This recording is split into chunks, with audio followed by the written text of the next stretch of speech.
Assalamualaikum warahmatullahi wabarakatuh. Sekarang sudah tiba di Jakarta, untuk kemudian besok menuju ke Langkat, Sumatera Utara.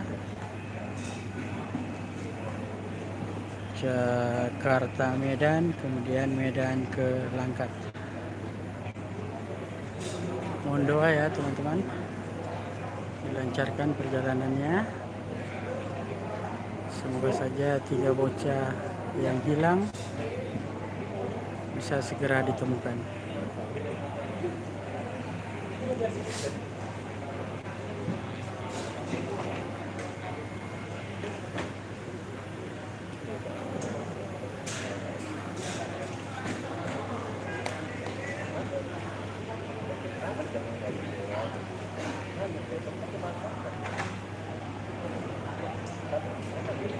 Oke, cukup ya.